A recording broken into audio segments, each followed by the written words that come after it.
اچھا، اکثر یہ دیکھا گیا ہے کہ جو لوگ حج پہ جاتے ہیں خاص طور پہ پاکستان سے، تو وہ عموماً ذرا اپنی مڈل ایج یا بڑی عمر کے جب ہو جاتے ہیں پھر جاتے ہیں، جبکہ دوسری طرف ضروری نہیں ہے مطلب، لیکن دوسری طرف ہم دیکھتے ہیں ملیشیا، انڈونیشیا، ان ممالک سے جو اکثر حاجی آئے ہوئے ہوتے ہیں تو بہت ہی وہ ینگ کپلز ہوتے ہیں، مطلب بالکل ہی جیسے نیا شادی شدہ جوڑا ہوتا ہے. تو اس رواج کے بارے میں جو پاکستان میں ہے اور جو انڈونیشیا ملیشیا میں ہے، اس کے بارے میں آپ کیا کہیں گے؟ یہ انڈونیشینز کی عبادت نہیں ہے، یہ ان کا کلچر ہے. ٹھیک ہے نا، یہ ان کا کلچر ہے. جیسے آپ افغانستان میں چلے جائیں تو وہ ایسا کرتا پہنتے ہیں کہ وہ کرتا یہاں سے آتا ہے اور یہاں پر اس کا نا اس کو وہ ایسے کر کے نا یوں کر کے باندھتے ہیں. ٹھیک ہے نا، اور رسی سے باندھتے ہیں، وہ اس طرح کا کرتا پہنتے ہیں. ٹھیک ہے نا، وہ اتفاقاً اللہ کی شان سنت کا لباس ہے، لیکن وہ اس کو سنت کا لباس ہونے کے طور پہ نہیں پہنتے، بلکہ وہ اس کو پہنتے ہیں کیونکہ وہ ان کے کلچر کا حصہ ہے. تو یہ وہاں کے لوگوں کی خوش قسمتی ہے من جانب اللہ ہے کہ یہ ان کے this is part of their culture. تو یہاں وہاں شادی ہوتی ہے اور وہ اپنا ہنی مون منانے کے لیے حج کرنے آ جاتے ہیں. ایک اچھا کلچر ہے، ایک اچھی روایت ہے. تو میں سمجھتا ہوں اس کا اس سے کوئی تعلق نہیں. حج آدمی کسی عمر میں بھی کرنے چلا جائے، جب اللہ پاک استطاعت دیں، جب اللہ پاک توفیق دیں تو حج کرنے جائے. بلکہ مجھے یاد ہے کہ جب میرے پاس 1 روپیہ بھی نہیں تھا، 1 پھوٹی کوڑی بھی نہیں تھی، اور مجھے یہ بھی نہیں پتا تھا کہ میں حج کرنے کیسے جاؤں گا، تو میں ایک دفعہ حاجی جا رہے تھے تو میں آنکھوں سے میرے آنسو نکل رہے تھے. اور تو مجھے ایک مفتی صاحب نے کہا کہ کیا ہو گیا؟ میں نے کہا حضرت لوگ دیکھو حج کرنے جا رہے ہیں اور میں یہیں بیٹھا ہوں. تو انہوں نے کہا کہ میں تمہیں ایک ایسا نسخہ بتاتا ہوں جو تمہیں ساری زندگی کام آئے گا. جب اذان سنو تو درود پڑھنے سے پہلے تلبیہ پڑھ لیا کرو ایک دفعہ، لبیک اللہم لبیک لبیک لا شریک لک لبیک ان الحمد والنعمت لک والملک لا شریک لک، پھر اللہم رب ہذہ الدعوۃ التامہ، یہ پڑھا کرو. میں نے یہ شروع کر دیا. ابھی اس حج پہ جانے میں بھی ابھی کچھ مہینہ 1.5 مہینہ تھا، اللہ نے اس حج پر بھی جانے کی توفیق دی. اور سنس دین بفضلہ تعالی 1 سال بھی ایسا نہیں آیا کہ مجھے اللہ نے حج پہ جانے کی توفیق نہ دی ہو. تو حج تو اللہ کی طرف سے ایک انویٹیشن ہے. ٹھیک ہے نا، جو طلب رکھے گا اس کو مل جائے گی، جو تھوڑی سی کوشش کرے گا اس کو مل جائے گی، چاہے بڑھاپے میں ملے، یار کیا فرق پڑتا ہے. اچھا جنید بھائی، ایک شخص کے پاس استطاعت ہے مالی کہ وہ حج پہ جا سکے اور اس پر فرض بھی ہو گیا ہو اور مطلب صحت بھی اس کا ساتھ دیتی ہو، تو آپ ہمیں یہ بتائیں کہ قرآن و سنت میں کیا وعید ہے کہ جو شخص پھر بھی حج پہ نہ جائے؟ جہاں اللہ رب العزت نے دوسری عبادات کا ذکر کیا ہے تو وہاں اللہ رب العزت نے مومنین کو براہ راست خود خطاب فرمایا ہے. ٹھیک ہے نا، یا ایھا الذین آمنوا کتب علیکم الصیام کما کتب علی الذین من قبلکم لعلکم تتقون. اے ایمان والو، تم پر روزے فرض کیے گئے ایسے ہی جیسے تم سے پچھلی قوموں پر فرض کیے گئے.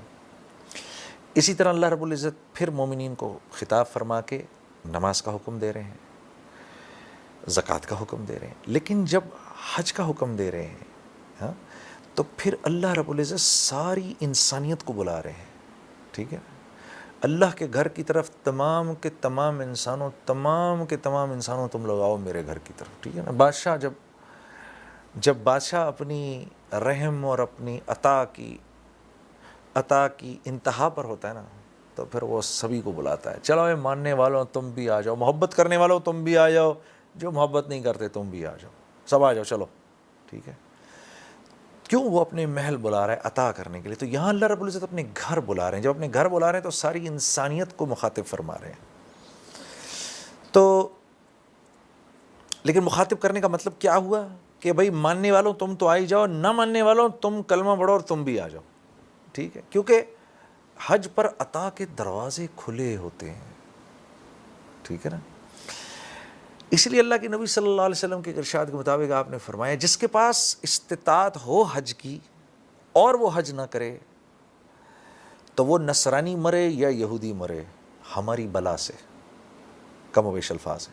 ٹھیک ہے نا، آپ نے فرمایا مجھے پرواہ نہیں کہ بھئی تمہارے پاس استطاعت بھی ہے پھر بھی تم اللہ کے گھر نہیں آنا چاہتے. ایک مسلمان کی شان کے خلاف ہے. ٹھیک ہے نا، جیسے ایک مسلمان کی شان کے خلاف ہے کہ کنسیپشلی اس کے دل میں اللہ سے ملاقات کا شوق نہ ہو. ٹھیک ہے، یہ ایک مسلمان کی شان کے خلاف ہے، ٹھیک ہے. تو کیونکہ جو خود اللہ سے ملاقات کا شوق نہیں رکھتا، اللہ بھی اس سے ملاقات کا شوق نہیں رکھتے. موسیٰ علیہ السلام نے کہا نا اللہ سے، اللہ کاش زندگی ہوتی موت نہ ہوتی. تو اللہ رب العزت نے ارشاد فرمایا تو پھر اگر زندگی ہوتی موت نہ ہوتی تو تم پھر میرا دیدار کیسے کرتے. ٹھیک ہے. تو جیسے موت اللہ سے ملاقات ہے، اسی طرح حج پر جانا دنیا کے اندر اللہ سے ملاقات ہے. ٹھیک ہے. بائی انویٹیشن جاتے ہیں لوگ. ٹھیک ہے. دیکھو نا 5 دن کے اندر سب کچھ صاف کر آئے تھے. اور کتنی آسانی ہے کہ ظہر سے مغرب تک اگر آپ آسمان سے اڑتے ہوئے بھی اگر آپ عرفہ کے میدان پر سے نکل گئے تو آپ کا حج ہو گیا. تو اس پوائنٹ آف ویو سے میں سمجھتا ہوں کہ اگر کسی مسلمان کو استطاعت ہو حج کرنے کی تو اس کو کسی قیمت پر حج نہیں چھوڑنا چاہیے. ہیونگ سیڈ دیٹ، اس بات کا خیال اس دفعہ کے حج میں جب کہ وہاں پر تعمیرات ہو رہی ہیں اور وہاں پر حرم میں تعمیرات ہو رہی ہیں اور حرم میں جگہ کم ہے اور گورنمنٹ آف سعودی عربیہ نے ڈائریکٹیو دیا ہوا ہے کہ بھئی اس وقت صرف وہ آئیں جن کا فرض حج ہے. ٹھیک ہے. تو ان کی بات ماننی چاہیے. ٹھیک ہے. تو جو لوگ اپنا نفلی حج کرنے جاتے ہیں یا اگر تو ان کو حج کا ویزا مل جائے تو ضرور جائیں، لیکن دوسرے ویزوں پہ نہ جائیں، کیونکہ غلط ڈاکیومنٹ کے اوپر غلط چیز کرنا بھی تو دھوکہ ہے. تو یہ تو حج نہ ہوا، یہ تو دھوکہ دینا ہو گیا. اور مفتی رفیع عثمانی صاحب اور مفتی تقی عثمانی صاحب کا بھی یہی مذہب ہے. تو میری یوں گزارش ہے کہ بھئی نفلی حج جو ہے وہ اس وقت تک موقوف رکھیں جب تک یہ جو حرمین ہیں یا جب تک یہ جو مطاف ہے اس کی توسیع نہ ہو جائے اور لوگ بھی آ سکیں. اس طرح ہم وہاں پہنچ کر ان لوگوں کو کہ حج میں رکاوٹ بنتے ہیں جو بیچارے اپنا فرض حج کر رہے ہوتے ہیں. اچھا، آپ کو حج کرنے کا ماشاءاللہ کئی دفعہ تجربہ بھی رہا اور آپ ماشاءاللہ حاجیوں کو لے کے بھی جاتے ہیں، ٹور آپریٹر ہیں. تو میں یہ جاننا چاہوں گا کہ اکثر ہمارے حاجیوں بھائیوں کے ساتھ کیا وہ کوتاہیاں کرتے ہیں جو آپ سمجھتے ہیں کہ آپ مطلب ان کو نصیحت کریں یا انہیں بتائیں کہ بھئی ایسا نہ کیا جائے. تو اس کے اوپر کچھ روشنی ڈالیں پلیز. بھئی وہ تو ویسے تو خیر حاجیوں جانے سے پہلے حاجیوں کو باقاعدہ کلاسز ہوتی ہیں یہاں پر، ان کو باقاعدہ سمجھایا جاتا ہے کہ وہ ہر اس چیز سے بچیں جس چیز کو نمبر 1 وہ جانتے نہیں یا جس چیز سے ان کو ان کے ٹور آپریٹرز منع کر رہے ہیں. بس ٹور آپریٹرز جو ہوتے ہیں وہ ایکسپیرینسڈ ہوتے ہیں. ہم خود حاجی لے کے جاتے ہیں اپنے ساتھ اور یہ ہمارا تجربہ ہے کہ جب بھی حاجی نے ہماری بات نہیں مانی ہے وہ فوراً تکلیف کے اندر آ گیا ہے. ٹھیک ہے. وہاں اپنا ذہن نہ استعمال کریں کیونکہ اکثر و بیشتر جیسے بسوں کے اوپر اور گاڑیوں کے اوپر عرب ڈرائیورز ہوتے ہیں. ٹھیک ہے. اور وہ عرصہ دراز سے حج کر رہے ہوتے ہیں اور کروا رہے ہوتے ہیں اور ان کے اسپیسیفک مائنڈ سیٹ ہوتے ہیں. وہ آپ کو دیکھ کے نہیں چل رہے ہوتے، وہ سارے ہجوم اور مجمع کو دیکھ کر چل رہے ہوتے ہیں. ٹھیک ہے. تو کبھی کبھار یہ ہے کہ حاجی اپنے ذہن کو استعمال کرتا ہے کہ نہیں مزدلفہ میں تو یار یہ 5 منٹ کے لیے رکا، یا عرفہ میں اتنی جلدی کیوں جا رہا ہے وہاں سے، یا ہم منی سے نکلتے ہوئے یا اس وقت کیوں نکل رہے ہیں اس وقت کیوں نہیں نکل رہے. یہ سب کچھ نہ کیا کرے حاجی. اپنے آپ کو ٹور آپریٹرز کے حوالے رکھے، جیسے وہ کہہ رہے ہیں ویسے کرے.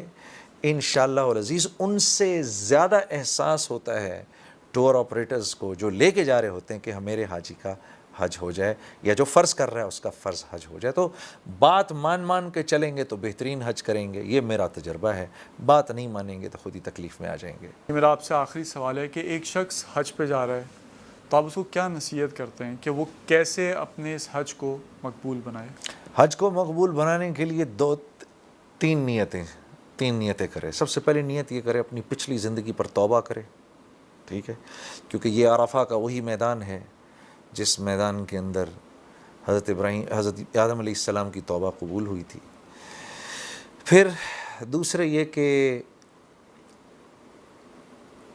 اسی منی کے میدان کے اندر ابراہیم علیہ السلام نے اسماعیل علیہ السلام کی گردن پر چھری چلائی تھی اللہ کا حکم سمجھ کے. ہم اپنی اولاد کو تو نہیں ذبح کر سکتے لیکن کم از کم جانے والا حاجی ہر اس جذبے کو ذبح کرنے کا عہد کرے جو اللہ کے ہاں ناپسندیدہ ہے. کم از کم اس بات کا عزم تو کرے کہ یا اللہ میں آج اپنے اندر کے ہر اس جذبے کو اس کے میدان میں ذبح کرتا ہوں. ابراہیم علیہ السلام کی سنت کو سامنے رکھتے ہوئے انہوں نے تو تجھے خوش کرنے کے لیے بیٹے کی گردن پر چھری چلا دی. یہ میری استطاعت سے باہر ہے، لیکن میں تجھے راضی کرنے کے لیے اپنے ہر اس جذبے پر چھری پھیرتا ہوں جو تجھے ناپسند ہے۔ پھر اسی عرفہ کے میدان میں نبی کریم صلی اللہ علیہ وسلم پر یہ آیت اتری، الیوم اکملت لکم دینکم واتممت علیکم نعمتی وردیت لکم الاسلام دینا۔ اتنی بڑی خوشخبری ملی اللہ رب العزت کی طرف سے کہ یہود نے حضرت عمر رضی اللہ تعالیٰ عنہ سے آ کر عرض کی کہ آپ کی کتاب کے اندر ایک آیت ہے کہ اگر یہ ہم پر اترتی، 70,000 انبیاء پر نہیں اتری جو ہم پر اترے، اگر ہم پر اترتی تو اس دن ہم عید مناتے۔ اور پھر اس آیت کو پڑھا، حضرت عمر رضی اللہ تعالیٰ عنہ نے فرمایا کہ مجھے وہ دن بھی یاد ہے، جمعے کا دن تھا، اور وہ وقت بھی یاد ہے عصر کے بعد کا جب یہ آیت اتری ہے۔ اسی جگہ پر رسول اللہ صلی اللہ علیہ وسلم نے یہ بات فرمائی، فَلْيُبَلِّغُ الشَّاهِدُ الْغَائِبُ، کہ بھئی جو حاضرین ہیں وہ غائبین تک میرے پیغام کو پہنچائیں۔ تو تبلیغ یا دعوت کا جو حکم ہے وہ بھی اسی میدان میں ملا۔ تو بھئی جاتے ہوئے اپنی پچھلی زندگی پر توبہ، پچھلی زندگی پر توبہ کس کو کہتے ہیں؟ کہ اس بات کا عزم کہ جیسی زندگی پہلے گزار رہا تھا ویسی اب نہیں گزاروں گا، واپس آ کر اپنی کمپنی چینج کرنا اور اللہ والوں کی صحبت میں بیٹھنا۔ جو یہ کرے گا اس نے واقعی توبہ کی ہے۔ اور اپنے جذبات کو اللہ کے سامنے قربان کرنے کا مطلب کیا ہوتا ہے کہ اپنے آپ کو بڑوں کے حوالے کرنا، جیسے بڑے فرما رہے ہیں پھر ویسے کرنا، ٹھیک ہے؟ وہ کچھ چیزوں سے منع کریں گے، کچھ چیزوں کو کرنے کو کہیں گے، تو ان کی جس سے منع کر رہے ہیں اسے منع ہو جائیں۔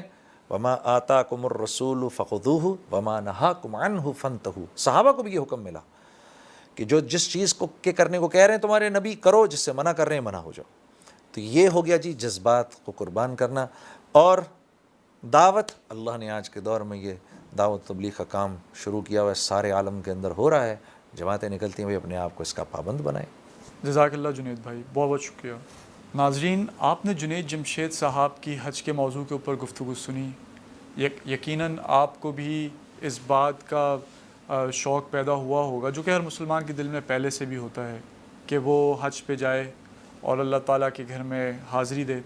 اور جنید بھائی نے ان لوگوں کے لیے جو ابھی تک حج پہ نہیں جا سکے ایک نسخہ بھی بتا دیا کہ ہر اذان کی دعا سے پہلے جو تلبیہ پڑھنا ہے، آپ لوگ بھی اس کو آزمائیں اور اس پہ عمل کریں، انشاءاللہ آپ بھی حج پہ جائیں گے۔